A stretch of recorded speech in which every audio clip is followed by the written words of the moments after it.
Bienvenidos a todos. Hoy tenemos un invitado que no paga renta porque vive en las escrituras, el teólogo Niober Batista.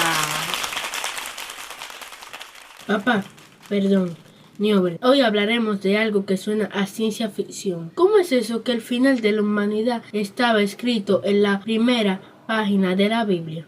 Gracias por la invitación. Así es, Dios no improvisa. Como dice Isaías 46:10, Él anuncia lo por venir desde el principio. Imagínate que Génesis 1 no es solo la historia de cómo se inició el mundo, sino el tráiler completo de toda la película de la humanidad. Acláranos eso. ¿Me estás diciendo que los 7 días de la creación en realidad fueron 7,000 años? ¿De dónde sacas esa matemática? No es matemática inventada, es matemática bíblica. Por ejemplo, Salmo 94 y 2 de Pedro 3:8 nos dicen que para el Señor un día es como 1,000 años. Por eso, la semana de la creación es el diseño de los 7,000 años de la historia adámica. Interesante. Tenemos muchas personas conectadas. Vamos a tomar una llamada para ver qué piensa nuestra audiencia. Hola, estás en Alerta Profética. Dígame su nombre y de dónde nos llama. Mi nombre es Niober Daniel. ¿Y de dónde nos llama? De la cocina. Hermano Niober, si el primer día fue de la luz, ¿qué tiene que ver eso con la historia humana? Porque que yo sepa hay mucha oscuridad. Esa es la pregunta que separa a los lectores de lo que en realidad escudriñan las escrituras. El día 1 de la creación no es solo un evento físico, es un patrón profético de la historia. Génesis 1, versículo 3 dice que Dios vio que la luz era buena y decidió separarla de las tinieblas. Si aplicamos el principio que te comenté de un día por 1,000 años, estamos viendo que el primer milenio, desde la creación de Adán hasta Enoc, es el escenario de separación. Adán fue creado en la luz de la comunión con Dios, en ausencia del mal, en ausencia del pecado. Pero al pecar, las tinieblas entraron al mundo. Y aquí está la profundidad de este hecho. Así como en el día 1 la luz no eliminó las tinieblas, sino que las separó, en el primer milenio vemos primero una promesa de redención. Vemos donde dice, y pondré enemistad entre tú y la mujer, y entre su simiente, aquí menciona 2 simientes, entre tu simiente y la simiente de ella. Claramente hay una separación de descendencia. Él te herirá la cabeza, o sea, a la serpiente le iba a morder en el calcañar, pero el descendiente de ella le aplastaría la cabeza, o sea, exterminaría totalmente el reino de las tinieblas, manifestando la luz. Más adelante vamos a ver cómo también en la creación se muestra la manifestación plena de la luz en el día 4. Y aquí es donde entra la profundidad de este asunto. Por ejemplo, así como el día 1 la luz no elimina las tinieblas, más bien que las separa, así también en el primer milenio comienza una separación genealógica de la descendencia de Caín y la descendencia de Sem, pero también hay una promesa de redención en Génesis 3:15. Por ejemplo, dice, y pondré enemistad entre ti y la mujer, y entre tu simiente y la simiente de ella, o sea, 2 descendencias. Y aquí vemos también donde se marca separación. Como vimos, separación de la luz y la tiniebla, aquí también muestra en el primer milenio, en los primeros días, luego de la caída del hombre, vemos cómo hay una profecía. Indica que la serpiente herirá al descendiente de la mujer en el talón, pero que éste le aplastará la cabeza. Esto está en Génesis capítulo 3, versículo 15. El primer día nos enseña que, aunque el hombre cayó en oscuridad, Dios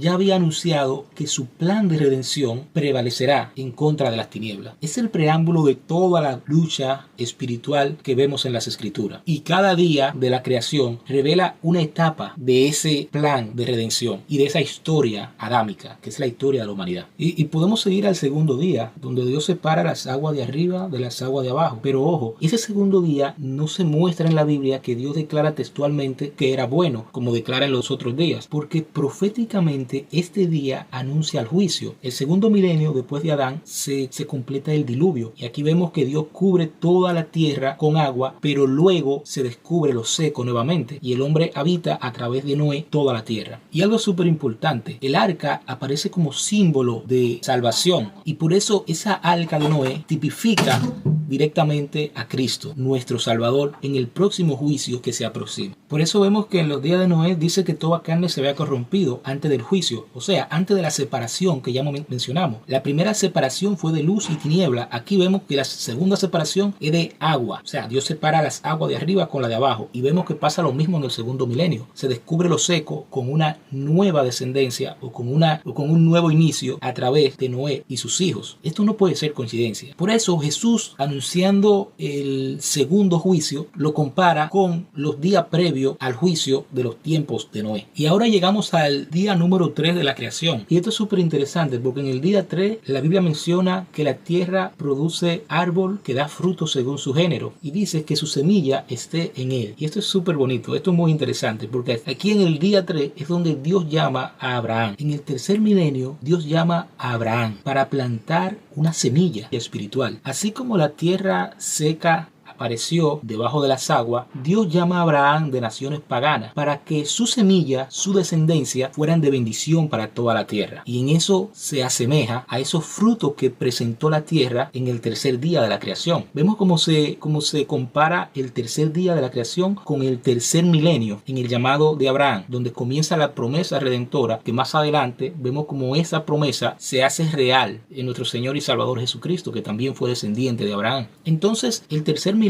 es la era de los patriarcas. Aquí es donde podemos ya ver una evidencia más visible de lo que es el plan de redención. Aquí es donde la tierra comienza a fructificar. Aquí es donde reviven las promesas. Aquí es donde comienza a manifestarse el plan de salvación y redención para toda la humanidad. Pero comienza a través de un hombre que Dios le da una promesa. Hablemos algo que me voló la cabeza en tu última prédica. Día 4 de la creación. ¿Por qué es tan importante para nosotros hoy? Porque al final del día 4 Dios crea el sol, la luna y las estrellas. Y vemos que al final de los 4000 años nace un sol. Y es el sol de justicia. Es cuando Jesús viene a la tierra y cumple el plan de redención. Por eso el profeta Malaquías, acercándose ya a ese cumplimiento, lo anuncia de esta manera: mas a vosotros, los que teméis mi nombre, nacerá el sol de justicia, refiriéndose a Jesús, nuestro Salvador. Y en sus alas traerá salvación. Esa fue la profecía que vio la mujer del flujo de sangre cuando tocó el borde del manto de Jesús. Pero ese no es el tema. Entonces, aquí vemos que en el año 4000, así como fue creado el sol,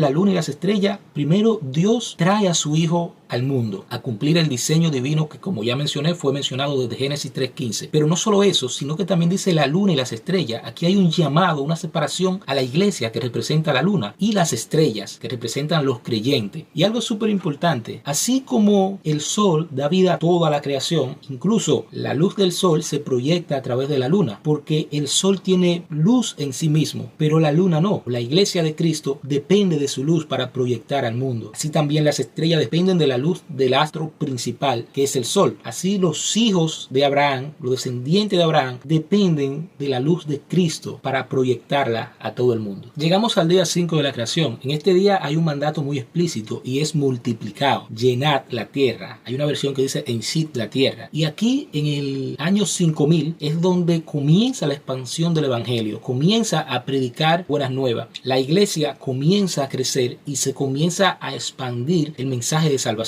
Por eso el día 5 de la creación se asemeja al año 5000 de nuestra era, porque es el momento donde el mensaje de luz a través de Cristo comienza a llegar a toda la humanidad. Comienzan a multiplicarse, comienzan a creer en Jesús, comienzan a aceptar el plan de salvación a través de Cristo y comienzan a ser salvos. Y eso representa una multiplicación. Y en el quinto día vemos que los peces llenan el mar, las aves vuelan en la expansión de la tierra. Los peces llenan el mar es la iglesia. La iglesia, de hecho, en la iglesia primitiva se presentaba la creencia en Cristo en forma de un pez. Quizá han visto por ahí el dibujo del pez de la iglesia primitiva. Pero también dice que las aves vuelan en la expansión de la tierra. Las aves son los mensajeros del evangelio, que no solo se quedó en Jerusalén, sino que se expandió a todo el mundo, como Jesús le dijo: id por todo el mundo y predicar este evangelio. También le dijo: no se vayan de Jerusalén hasta que no sean llenos del Espíritu Santo, y me seréis testigo. Entonces ese testimonio de luz, ese testimonio del evangelio representan a los pájaros volando por la expansión de los cielos. El mensaje de salvación llevado a todas las naciones.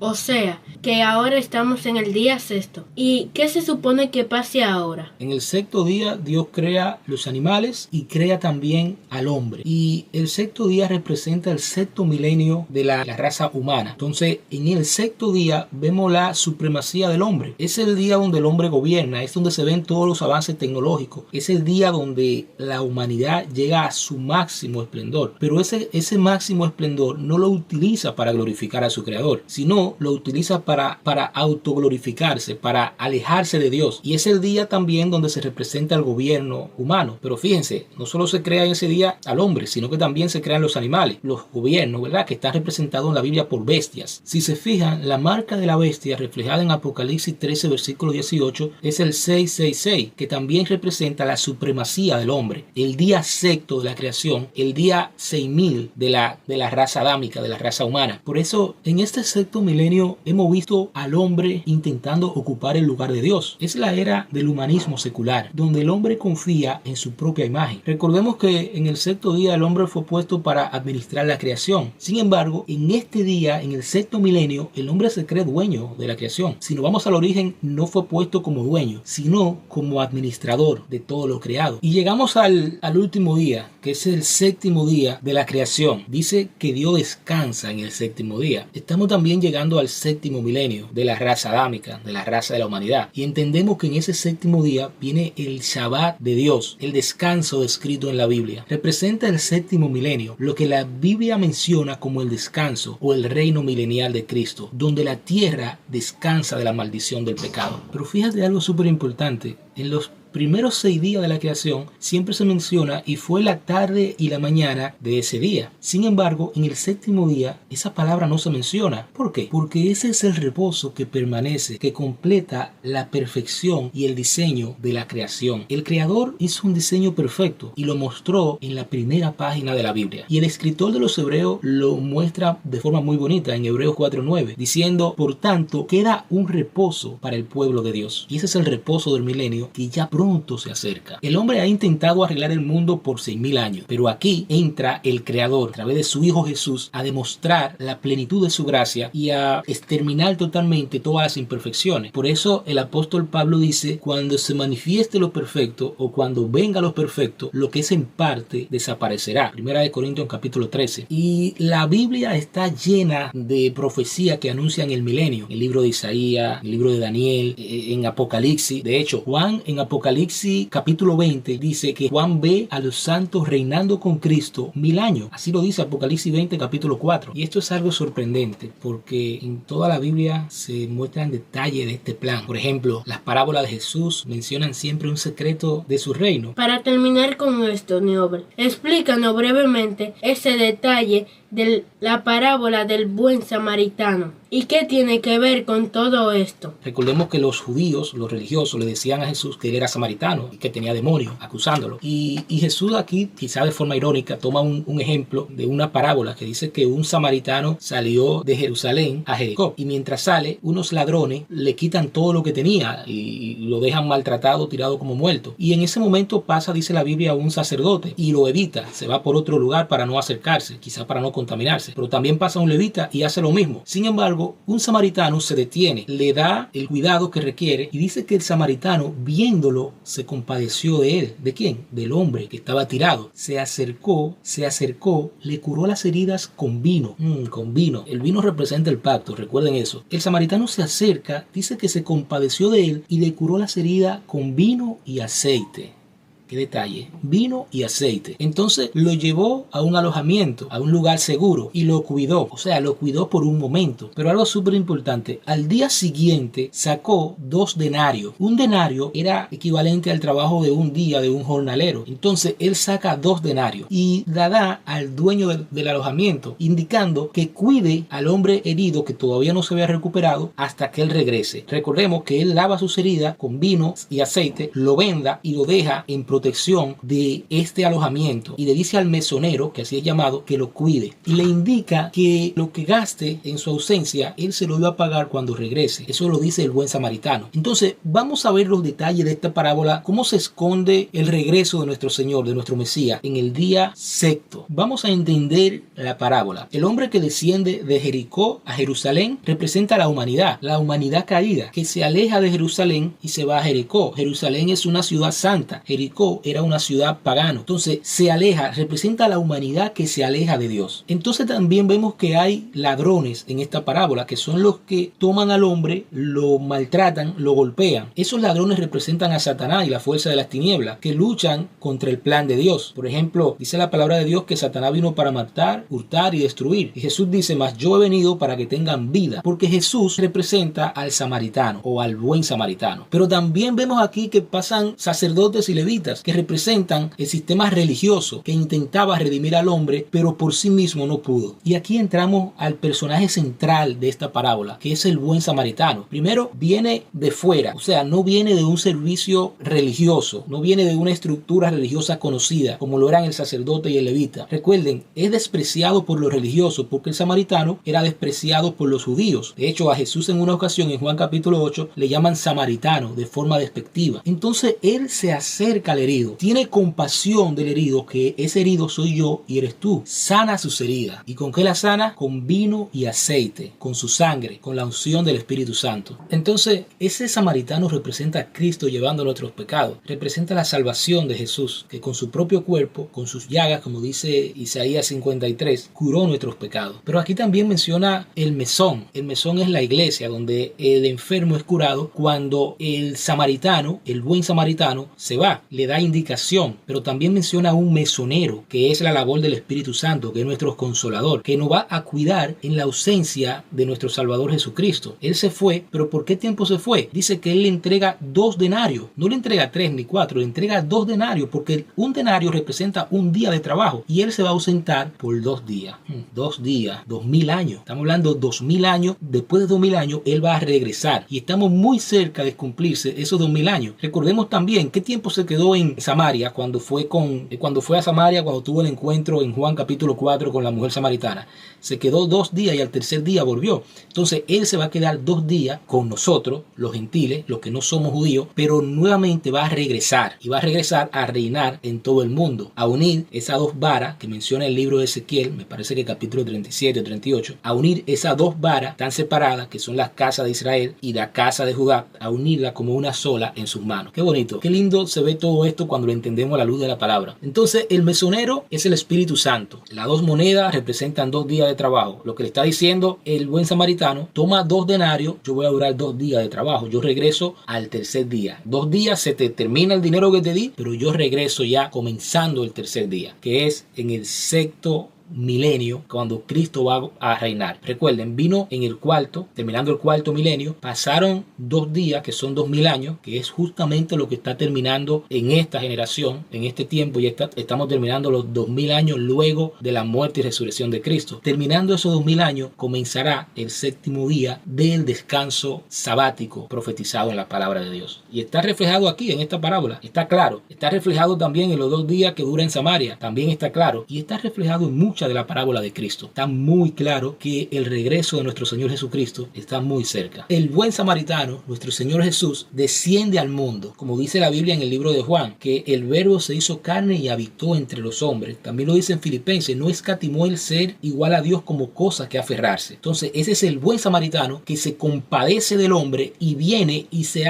asemeja a él con la intención de redimirlo, de salvarlo de los ladrones que son el sistema de pecado, que es el sistema de Satanás de este mundo. Lo deja en cuidado de la iglesia, se ausenta por 2 días, los 2 denarios, pero promete volver y recompensar. Es un retrato oculto del plan de redención. Y yo quisiera tener más tiempo para seguir hablando de tantas parábolas que mencionan este mismo plan en diferentes ejemplos, pero siempre mencionan un secreto del plan de redención. Solo pueden verlo aquellos que escudriñan la palabra. Los que se quedan en la superficie solamente van a ver el mensaje moral, como la mayoría mayoría ven del buen samaritano, también está oculta en la parábola del hijo pródigo, también está oculta en la parábola de la moneda perdida. En toda la parábola se oculta el diseño del plan de redención. Por eso Jesús siempre menciona el reino de los cielos es semejante a, porque está comparando una verdad de su reino con algo cotidiano, algo trivial que la gente conocía. Pero lo más importante no es lo trivial y cotidiano, lo más importante es el mensaje oculto, y esa es nuestra tarea, descubrir qué Él nos quiere decir en ese mensaje, en esa parábola. Amén. Bueno, gracias. Creo que esto ha sido todo por hoy. Seguimos en Alerta Profética.